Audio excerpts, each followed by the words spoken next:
for David. Keep it going until Gabrielle is right here.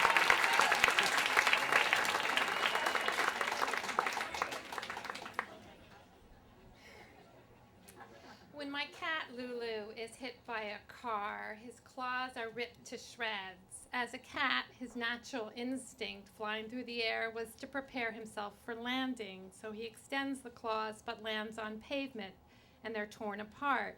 The thing is, if he landed on Earth, they would have given him traction. I do not have such a talent for falling. When I am hit by the car, it comes out of nowhere, although it's only running a red light. I fly up in the air, bounce off my boyfriend's motorcycle, bounce off the hood of a car, and land in the splits. I reach for my head. I'm not wearing a helmet, but my uninjured face fools me, and I think I'm okay and try and stand up. That's when I start to scream. I can't make my legs move. The paramedics come and they cut through my new Italian suit, my black leather boots, and they say, "This is going to hurt," and then they wrench my leg forward, and I really let go. They keep shooting me full of morphine, but I scream for hours. I've been waiting years to scream like this. Lulu, it's true. I'm not supposed to be funny. When Lulu is hit by a car, it's a month later, and I'm just back from the hospital. He's been gone a few days, and I have to drag myself downstairs to find him and scoot around the yard on my butt because I'm still not walking, calling his name. I find him under a bush. He's dragged himself off the street. We live in San Francisco. The vet says he ripped his diaphragm and his stomach is up in his chest cavity. I have a hole the size of my fist in my left femur. I've torn my kneecap. I have 3 broken toes and 4 broken fingers. My mother flies out to take care of us. She sits on the end of my bed away from my bad leg, cradling Lulu's head in her lap, and says, "You're wasting your youth and beauty on that man. One day he's going to kill you." She means the motorcyclist, my boyfriend Michael.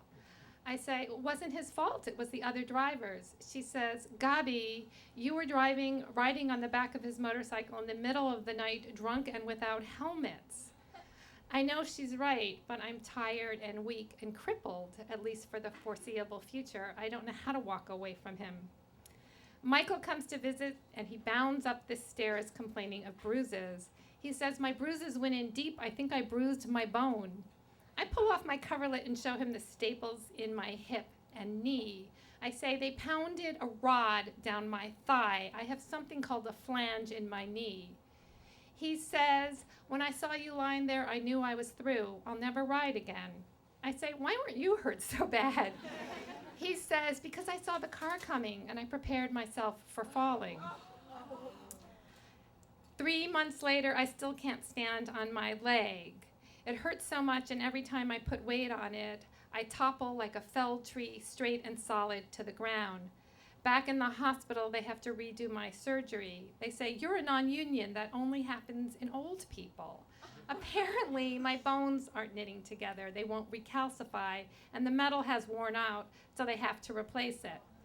My mother flies home. My cat gets better, although he wheezes, and Michael buys a new bike. He rides it over and parks it outside. I hear its roar before I see it because he has to come upstairs and carry me to the window so I can look down and see his gleaming red motorcycle. I say, "You promised me you'd never ride again." He said, "Gabrielle, why should I give up motorcycling?" After my third surgery, my leg starts to grow back together again. They hook me up to an apparatus like a holster hanging from the ceiling and set me on the ground. I feel like a puppet, but it holds me upright. I walk through 2 rails, then I graduate to crutches, and finally to a cane. For 3 days a week, I go to physical therapy where a big burly guy puts ice on my knee and weights on my leg.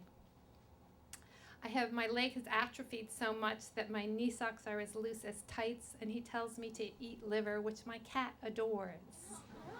Then one day he takes me outside and he says, "I'm going to teach you how to fall. You can't learn to walk until you learn to fall.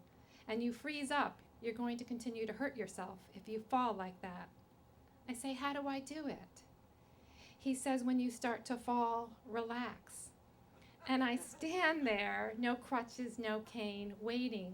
I'm so afraid. He says, stop thinking. In the distance, I hear cars. I hear a motorcycle receding. He says, let go, let the earth take you. And I do. I fall, and that is my first step.